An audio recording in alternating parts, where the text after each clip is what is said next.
ଭିତରେ ମୋ ସ୍ତ୍ରୀ ଠିକରେ ହେଲା ନୂଆ ଯୋଡ଼ିଆ ବସିଲା ସାରିକା ଝିଅ ଭିତରେ ଗୋଟେ ବାଳକ ତାକୁ ଦେଇଛନ୍ତି ତାର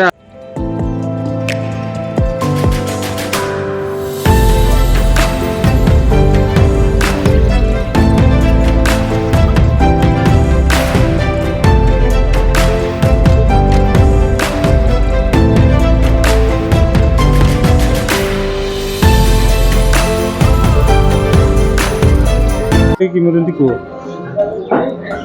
ମାନସିକ ଯିଏ ଯାହା କରେ ଠାକୁର ତାକୁ ମାନସିକ ପୂରଣ କେମିତି ଇଏ କରନ୍ତି ବୋଲି ଆପଣ ତ ବହୁତ ଦିନର ପୂଜକ ଆପଣ ଜୟ ଶଙ୍କର ଭଗବାନ ଶ୍ରୀ ଶ୍ରୀ ଐଶାନ୍ୟେଶ୍ୱର ଦେବାୟ ଏ ଗାଁ ନାଁ ହେଉଛି ସାସପୁର ଠାକୁର ହେଉଛନ୍ତି ଐଶାନ୍ୟେଶ୍ୱର ବର୍ତ୍ତମାନ ବ୍ରହ୍ମଗିରି ବର୍ତ୍ତମାନ ହେଉଛି ମୋର ପୂଜା ପଣ୍ଡା ଘର ମୋ ନାଁ ହେଉଛି ଦୈତାରୀ ପୁଷ୍ପାଳକ ଦାୟ ନିତ୍ୟଂ ମହେଶ୍ୱର ରଜତଗିରି ନିବ୍ୟଂ ଚାରୁ ଚନ୍ଦ୍ର ବଦାସଂ ରତ୍ନାକଳ୍ପ ଜଳାଙ୍ଗ ପରଶଂ ଦିବଂ ବରାବିଦ୍ୟତଂ ପ୍ରକଟଂ ପଦ୍ମା ଶ୍ରୀନୌ ସ୍ଥିତବରାଗଣେ ବ୍ୟାଘ୍ରଚୁତି ବସାନଂ ବିଶ୍ୱଦଂ ବିଶ୍ୱବନ୍ଧ ନିଖିଳ ବଭୟରଂ ପଞ୍ଚବକ୍ରନ୍ତଂ ତ୍ରିନେତ୍ରଂ ନମଃ ଶିବାୟ ଶେଷାନ୍ୟେଶ୍ୱର ଦେବାୟ ଠାକୁରଙ୍କର ହେଉଛି କିମ୍ବଦନ୍ତୀ ଏ ପ୍ରାୟ ପରମ୍ପରାରୁ ବର୍ତ୍ତମାନ ଠାକୁର ବର୍ତ୍ତମାନ 1600 ଖ୍ରୀଷ୍ଟାବ୍ଦରେ ଠାକୁର ତାଙ୍କୁ ବର୍ତ୍ତମାନ ମାନେ ଉପଦେଶ ଦେଇଥିଲେ ବର୍ତ୍ତମାନ ପାରିକୁଦ ରଜାଙ୍କର ବର୍ତ୍ତମାନ ପୁଅକୁ ବର୍ତ୍ତମାନ ସାପ କାମୁଡ଼ି ଦେଇଥିଲା ସେ ବର୍ତ୍ତମାନ ମରିବା ଉପରେ ଅବସ୍ଥାରେ ପଡ଼ିଥିଲା ଠାକୁର ଆମର ବିଜୟ ହେଉଥିଲେ ଠାକୁର ଯାଇକି ସେଠି ପହଞ୍ଚିଲେ ପାରିକୁଦ ରଜାଙ୍କୁ ପୁଅକୁ ବର୍ତ୍ତମାନ ବଞ୍ଚେଇଲେ ସେ ବାରବାଟୀ ସମ୍ପତ୍ତି ବର୍ତ୍ତମାନ ଏଠି ଦେଇଥିଲା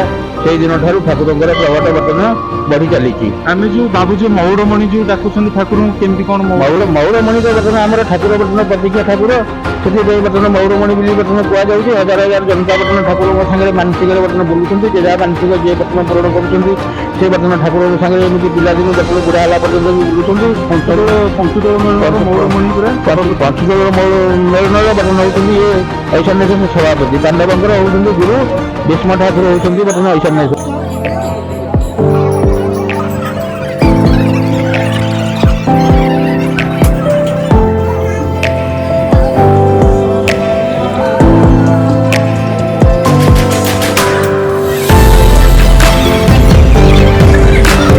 ଲକ୍ଷ୍ମୀଧର ମହାପାତ୍ର ଆପଣଙ୍କ ଠାକୁରଙ୍କ ସେବା କେମିତି କଣ ଅଛି କଣ ଠାକୁରଙ୍କ ସେବା ଏଇ ଯେଉଁ ମକର ସଂକ୍ରାନ୍ତି ଦୋଳ ଉତ୍ସବ ଆଉ ଦୋଳ ପୂର୍ଣ୍ଣିମା ଏଗୁଡ଼ା ସବୁ ମହାଷ୍ଟମୀ ଏଗୁଡ଼ା ସବୁ କରାହେଉଛି।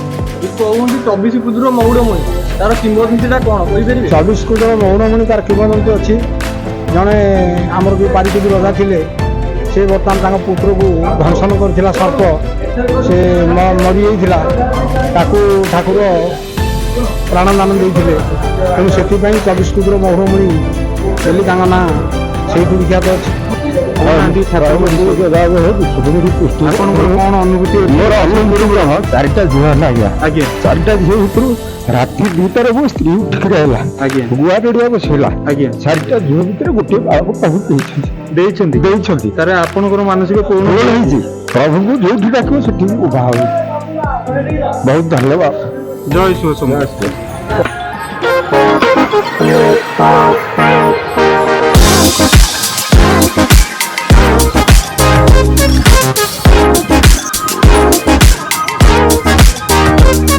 ଶ୍ରୀ ଶ୍ରୀ ଐଶାନ୍ୟେଶ୍ୱର ଠାକୁରଙ୍କ ବିଷୟରେ ଆପଣ ତ ଭଲ ଭାବରେ ପରିଚିତ। ଆପଣ ଜଣେ ପୂଜକ ବହୁତ ମହାନ ପୂଜକ। ଏ ଠାକୁରଙ୍କ ବିଷୟରେ କିଛି କିମ୍ବଦନ୍ତୀ ଆଉ ଇଏ ଦୋଳଯାତ ଯେଉଁ ଫେମସ୍ ଭାବରେ ଦୋଳଯାତ ହେଉଛି ଏତେ ଭକ୍ତ ସମାଗମ ହୋଇ ଦୋଳ ପଛପଟେ ବୁଲୁଛନ୍ତି ଆଉ ଏ ଲୋକଙ୍କର କିଛି ମାନସିକ ପୂରଣ ବି ହେଉଛି। ଆଉ ଆମେ ଶୁଣୁଛୁ ଆପଣ କିଛି ଇଏ ଠାକୁରଙ୍କ ବିଷୟରେ କିଛି ଜାଣିଛନ୍ତି କିମ୍ବଦନ୍ତୀ ଆପଣଙ୍କ ପାଟିରୁ କିଛିଟା ଶୁଣିଲେ ଆମକୁ ଟିକେ ଇଏ ଲାଗିବ। ଜୟ ପ୍ରଭୁ ଈଶାନେଶ୍ୱର ଦେବ ଅସ୍ତାଭ୍ୟ କଲଶାଭ୍ୟ ଅମୃତ ରସେଇ ରାପ୍ଲାଭୟନ୍ଦ ଶିର ଦେଭ୍ୟାନ୍ତ ଦତ ମୃଗାକ୍ଷ ବଳୟ ଦେଭ୍ୟା ବହନ୍ତ ପରଂ ଅଙ୍କନ୍ୟସ୍ତ କର ଦୟାମୃତ ଦେଇ କୈଳାସ କାନ୍ଦ ଶିବ ସ୍ୱଚ୍ଛାମ୍ବ ଜଗତ ନବେଦ ମୁକୁଟ ଦେବ ତ୍ରିନେତ୍ର ଭଜେ। ଭଗବାନ ଶିବଶଙ୍କର ଐଶାନେଶ୍ୱର ଯିଏକି ଈଶାନ ଦିଗର ଅଧିପତି ସେ ହେଉଛନ୍ତି ଐଶାନେଶ୍ୱର ଦେବ। କେଉଁ ଆବାହନ କାଳରୁ କେଉଁ ବିଗତ କାଳରୁ ଭଗବାନ ଆସି ଏଠାରେ ଉପସ୍ଥିତ ଅଛନ୍ତି। ଆମେ ହୁଏତ ବହୁ ଦିନର ଲୋକମାନେ ଏଠାରେ ଚାଲିଗଲେଣି ଆମେ ବି ତାଙ୍କର କେବେ ସୃଷ୍ଟି ହେଇଛନ୍ତି କେବେ ଏଠାରେ ଅଛନ୍ତି ଆମେ ତାହା ସମ୍ପୂର୍ଣ୍ଣ ଭାବେ ଜାଣିପାରୁନାହୁଁ। ତଥାପି ଭଗବାନଙ୍କର ଯେଉଁ ମହିମା ସେ ମହିମା କହିଲେ ଅତୁଳନୀୟ, ଯାହାର ତୁଳନା କିଛି ନାହିଁ। କେତେ କେତେ ଭକ୍ତମାନେ ଏଠାରେ ଆସି ଉପକୃତ ହେଇକି ଯାଉଛନ୍ତି, ଏପରିକି କ୍ୟାନ୍ସର ରୋଗୀ ମଧ୍ୟ ଏଠାରେ ଉପକୃତ ହେଇକି ଯାଇଛନ୍ତି, ଆମେ ମଧ୍ୟ ଅନୁଭବ କରିଛୁ। ତେଣୁ ଭଗବାନଙ୍କର ଯେମିତି 12 ମାସରେ 13 ଯାତ୍ରା, ସେଇଭଳି ଏଠାରେ ସବୁ ପ୍ରକାର ଯାତ୍ରା, ଜାଗର ଯାତ୍ରା, ଦୋଳ ଯାତ୍ରା, ଚନ୍ଦନ ଯାତ୍ରା ଇତ୍ୟାଦି ସବୁ କାର୍ଯ୍ୟ କରାଯାଉଛନ୍ତି।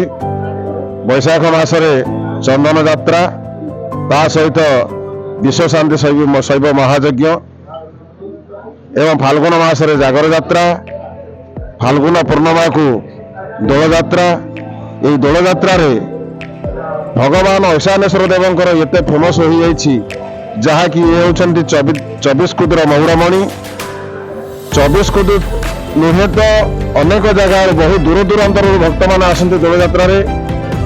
ଏପରିକି ଆମର ପୁରୀ ଜିଲ୍ଲା ମଧ୍ୟରେ କୌଣସି ଠାକୁରଙ୍କ ପାଖରେ ଏତେ ଭକ୍ତ ହେଉନଥିବେ ଯେପରି ଦୋଳଯାତ୍ରାରେ ଯାଉଛନ୍ତି।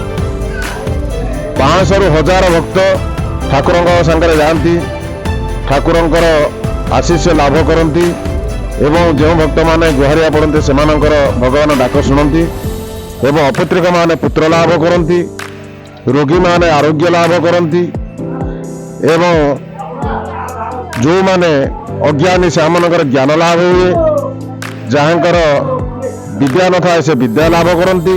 ତେଣୁ ଭଗବାନଙ୍କର ଏପରି ଅତୁଳନୀୟ ମହିମା, ସିଏ ମହିମା କହିବା ଅସମ୍ଭବ। ଅସିତଗିରି ସମସ୍ୟାତ କଜ୍ୱଳ ସିନ୍ଧୁପାତ୍ରେ ସୁରାବର ତରୁଶାଖା ଲେଖନି ପତ୍ରମୂର୍ତ୍ତି লিখতি যদি গৃহীত্বা শারদা শ্রবকালে তদপি চ নগুণানা বিসম্বারণ মানি।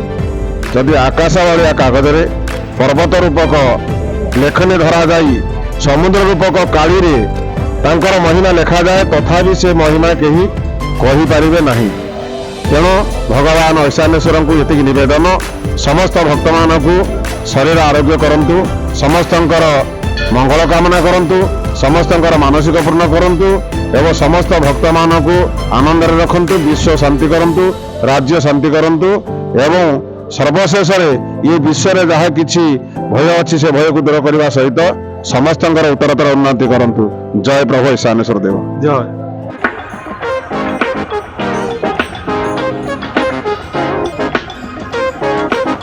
ଆପଣଙ୍କ ନାଁ କ'ଣ? ମୁଁ ସନ୍ତୋଷ କୁମାର ମହାପାତ୍ର। ଆଜି ମକର ସଂକ୍ରାନ୍ତିରେ ପ୍ରଭୁ ଐଶାନେଶ୍ୱରଙ୍କର ନୀତିକାନ୍ତି କେମିତି ଚାଲିଛି? ଆମର ନୀତି ବର୍ତ୍ତମାନ ଯେଉଁ ନୀତି ଭୋଗ ଆମର ଅଛି, ଠାକୁରଙ୍କର ଯେଉଁ ଆମର 12 ଧୂପ, ସେ 12 ଧୂପ ହେବ। ତାପରେ ସନ୍ଧ୍ୟାରେ ବର୍ତ୍ତମାନ ଆମର ମକର ଚାଉଳ ଭୋଗ ହେଇକିରି ବର୍ତ୍ତମାନ ଆଳତି ଫାଳତି ହେଇକିରି ଠାକୁରଙ୍କୁ ବର୍ତ୍ତମାନ ଇଏ ହେଇକିରି ବର୍ତ୍ତମାନ ଆମେ ଇଏ କରିବୁ। এই যে আমার ঐଶାନେଶ୍ୱର 24 କୁଦର ମହୁରମଣି କେତେ ପୁରୁଣା ଠାକୁର? ଇଏ ବହୁ ଠାକୁର ଇଏ, ଆମେ ଆଙ୍କର କ'ଣ ଆମେ ଜାଣିବୁ। ଆମ ବାପ କୃଷି ବାପ ଆମର ଇଏ ବର୍ତ୍ତମାନ ଇଏ ହେଇଛି, ଆମେ ଜାଣିବୁ ୟାର କିଛି, ୟାର ମହିମା କେହି ଜାଣିନାହାନ୍ତି, ୟାର କେଉଁଠି ଇଏ ହେଇଛି କ'ଣ ହେଇଛି କ'ଣ। ଧନ୍ୟବାଦ।